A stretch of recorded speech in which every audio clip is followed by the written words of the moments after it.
Good morning, friends. Stephen Ben-Nun here with Israeli News Live on Patreon, and I've been wanting to share some of the we've been calling it the disclosure program, sharing with you some of the things that I learned that go on the inside of our government, projects that I feel like are important to us because as I look at Scripture and I see Satan and his plan and his plot, what he's planning to do with his minions.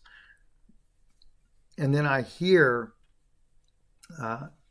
when I get to speak with some of the friends that I know in Washington and other parts of the country that work with different government individuals there, it really makes me sit down and look at biblical prophecy sometimes and completely different context. And that's why I wanted to share some of this information with you today.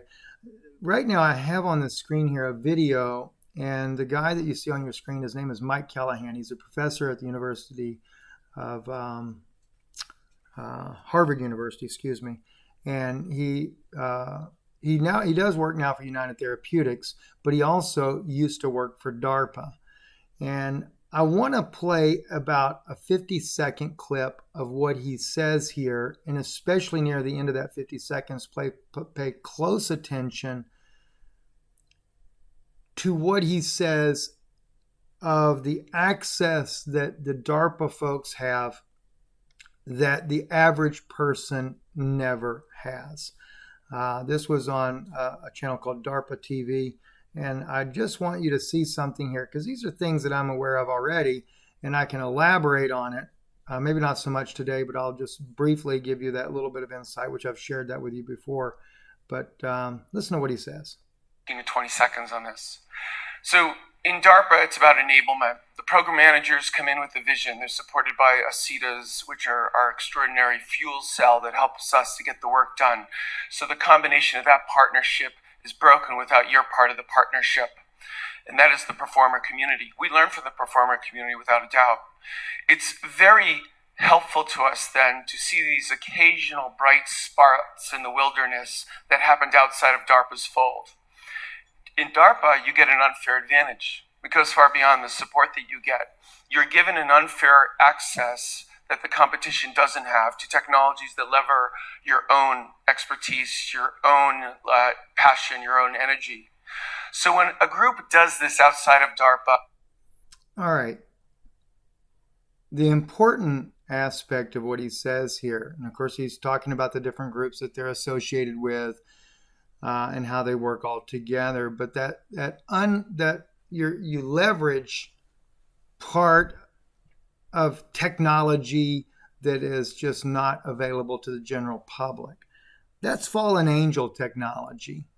And we know biblically that the fallen angels that came down, they taught man, back, say, some 6,000 years ago, all this grand technology. Now, most of the times we read this from a biblical aspect, we think, oh, wow, they were learning to work with plows and they got to learn to work with some metals and things like that. I think it's a lot deeper than what we get to see just skimming over the surface of it scripturally, but not really any way to prove that. But it kind of goes back to Nimrod, and Nimrod talking about that he's going to build a tower all the way to heaven, and we read about these bricks and things being put together. And I always held the belief that Nimrod actually was talking more about he had figured out a way to go multidimensional. And then I find out later in life with some of the friends that I do know that this is how they made the Hadron Collider become an interdimensional machine, was from the technologies that they had discovered in the tomb of Nimrod, of all places. So it only seemed to confirm what I had said before. And this is why I wanted to play this little clip for you, though, just to give you a little insight here. Mike Callahan there, and in his talking about DARPA and what they have access to. So part of the disclosure project that I'm doing with you guys, I call it disclosure project, is because I have friends in different parts of government that are believers that want Christians to be aware of the things that are going on in the world. And so I wanted to take and share with you guys as well and let you know things that I am privy to that they want you to know. And it's mainly because they see things that are being done in the government to be very sinister, and yet obviously things that could easily open the portals of hell for Satan to just really come wreak havoc. And as I did in the message the other day, Satan coming down, he knows but he has but a short time, and he's seeking whom he may devour. We're really moving up to that very hour right now. So let's get started here, and I'll start from some of the very in-depth notes that I take here, so I can share with you guys inside of some of the things that we speak about on these issues, and specifically this project that DARPA has been involved in for nearly 30 years that really would give you an inside look at just how deep and how dark and sinister what they're doing goes on.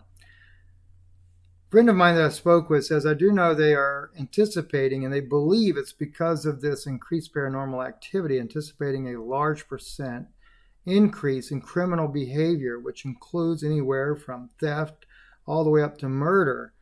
And the DARPA folks think these crimes will double by next year.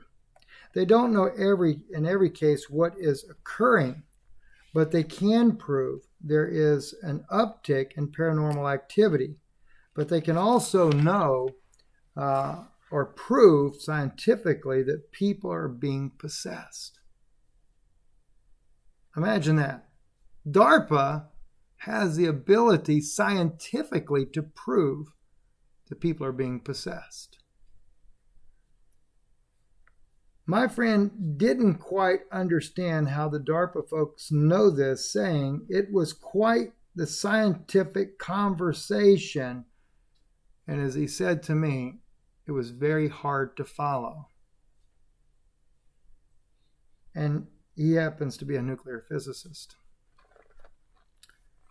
DARPA's got detectors that can help them to know the things that go on with animals, knowing that animals are also affected by these spirits or possessions, which you can't deny that to be biblical.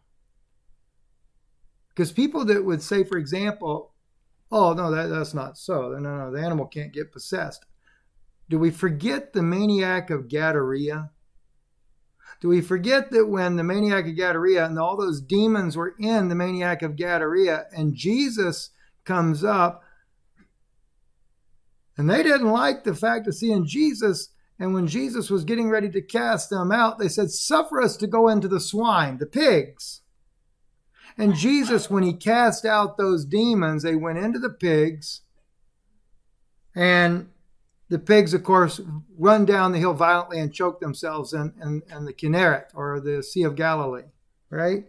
So yeah, what DARPA's discovering scientifically is very true.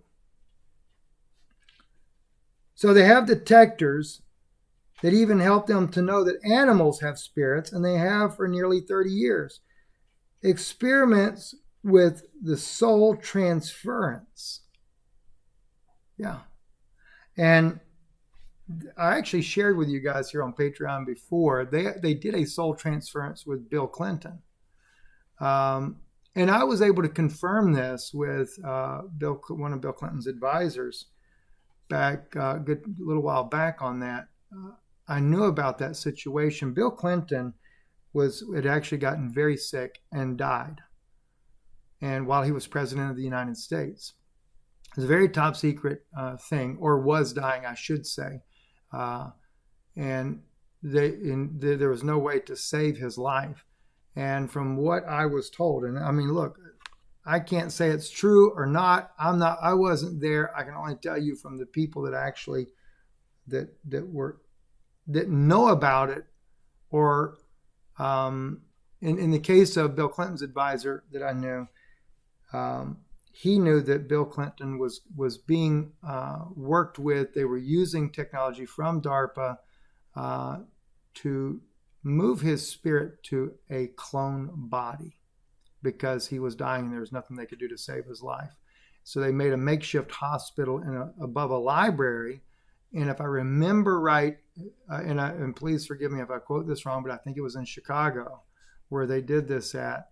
And I remember his advisor saying to me that he knew that the procedure was going on, and that when it was completed, they said it was a success.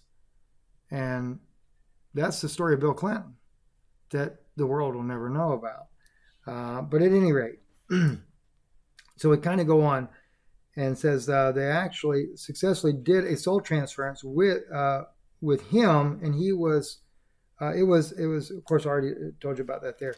So they are saying, due to this uptick in paranormal activity, that appears that possessions are happening more frequently and more easily, like the possessing entity has an easier time possessing the person that they go after. The DARPA folks said 30 years ago there was some sort of resistance that the body would have in general, where this possessing entity would have to stick around for some time and would have to wait for an opportunity. But DARPA scientists are saying now they can detect the entity, and the next thing you know, it's already in the body with no resistance whatsoever. My friend that told me about this, he shared with me, he said that in his thought, he said God is that the people have lost their faith and their belief in spirituality, and they're becoming neutral, which makes it easier for them to be possessed. Now, that was just his observation as a Christian. He said he thinks this is the reason why it's happening. But in the discussions that he's a part of with these DARPA scientists, you have to remember many of them are atheists. Not all of them, many of them are atheists. So they don't look at it from that standpoint. But that's the way he's trying to wrap his mind around it. 30 years ago, people were a little bit more spiritual, and go back even further than that, even more spiritual. But as time goes on, people have really become cold. And so they're able to detect these entities, and they see those people totally become possessed very easily. So he goes on to say, most of DARPA scientists are atheists, so if it's not mathematically provable, they don't believe anything outside of what is pure concrete. Yet we have scientists that are working on these projects that know there is a God element. They completely see the possibilities, but the atheists say there's no proof unless we can touch it or feel it. And then you ask them, what is possessing? What's possessing the people? He's talking about the atheists. And they say it's some sort of energy, because that's all they can detect with their instruments. The DARPA folks figure that the incoming energy they can detect is taking on some sort of form that possesses the people or mimics possession. Yet we have proof scientifically that people are possessed. I mean, think about this. This is unreal that they can detect.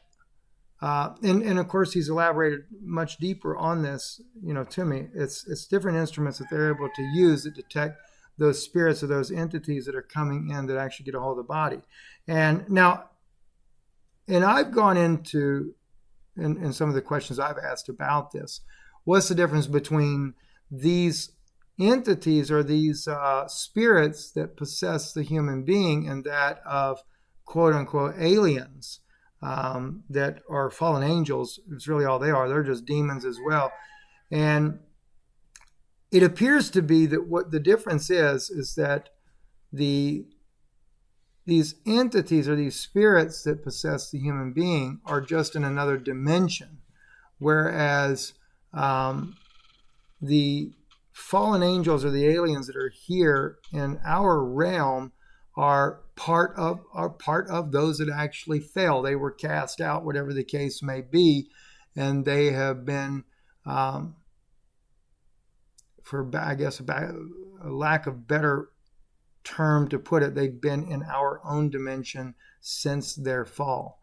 And we know that the scripture says that they are imprisoned. And of course, it's really, how could we ever really understand truly what that imprisonment really is at this point?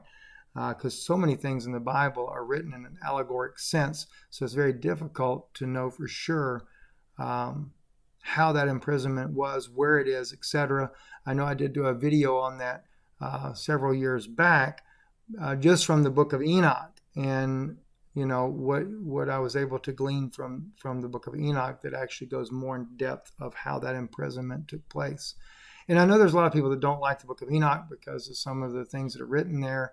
They feel like, well, that shouldn't be part of the canon. But yet you have to remember, the book of Enoch was part of the canon in the Dead Sea Scrolls. In their biblical canon, the book of Enoch was there. Forgive my rooster, he's out here on my porch crowing away. I guess he's not paying attention that I'm in here trying to talk to you guys.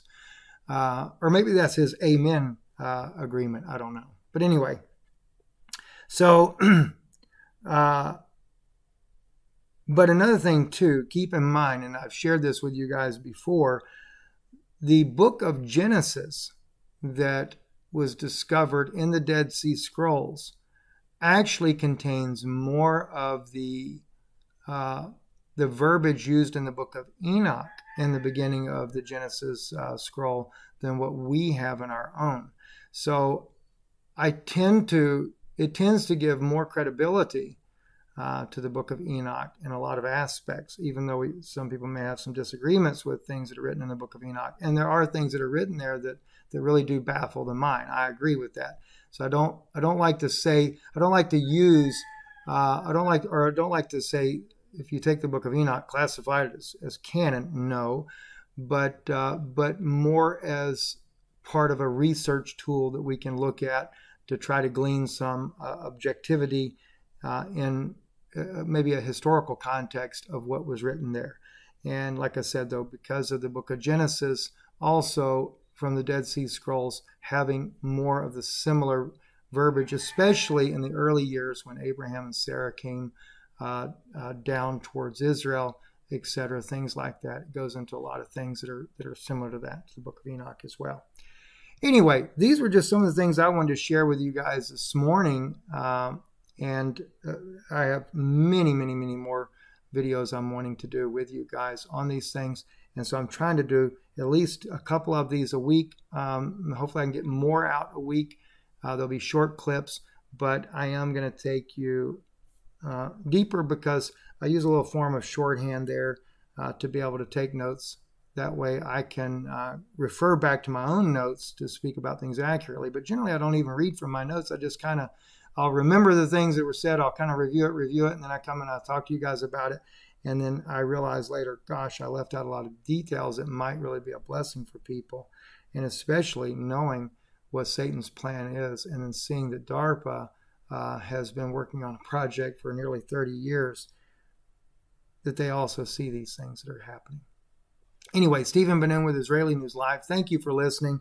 And by the way, let me just, and I really say this sincerely, this is not, it's not a sales pitch, but EMP Shield, and I know we're a small little group here, but if you're part of our group here and you haven't got this EMP Shield, it looks like they still got a sale going on too. I did not know about that, but yeah, they got another sale going on. And this will be on top of the code that you would put in, the INL50 code there. But I haven't really had a chance to go deeper into that subject as well. And but there's going to end up being a false flag event. And I don't know when. I really can't say. I don't know if it's a year away, 2 years away, 3 years away, what the case may be. But part of that false flag is going to end up bringing China on our doorsteps as well. It's all part of their New World Order project. And they're going to pretty much try to wipe out all of our cars for sure and put us back to the Stone Age. Because I know one of the meetings that I was in, they were saying that if we prove to be resilient, isn't that a nice way of putting it? If we prove to be resilient and we overcome all these calamities, then there will end up being a limited nuclear strike on our nation. And believe me, the friends that I have, they don't want these things to happen either, but they're trying to warn us about it. So as I share that with you, that's why I'm doing this. And to me, it always was the vehicle was the big issue right there, because not being separated from your loved ones, and of course, keep in mind, if you have a way to stock up some fuel too, because if they do the EMP strike, it's going to affect a lot of gas stations as well. But at least this way, you can get home. If you're not together, and that happens a lot, at least you can get home. So it's like an insurance policy. And if you add it to your cart there, I just like to show this so you know how to do that. So if you go to the cart, so they already put a $20 discount on there as their sale that I didn't know that was going on. And then you can add in the INL 50 code there. You apply that, and it's going to knock it another $50 off. And yes, it's true. It does help support the ministry as well, and we appreciate that. So, like I said, it's not really a sales pitch. It's just I know what's coming. Otherwise, I wouldn't. I could care less. I'm not interested in selling products or anything like that. But it's the one thing I feel like that could end up being a benefit for us eventually one day down the road. Stephen Ben-Nun here with Israeli News Live. Thank you guys for listening, and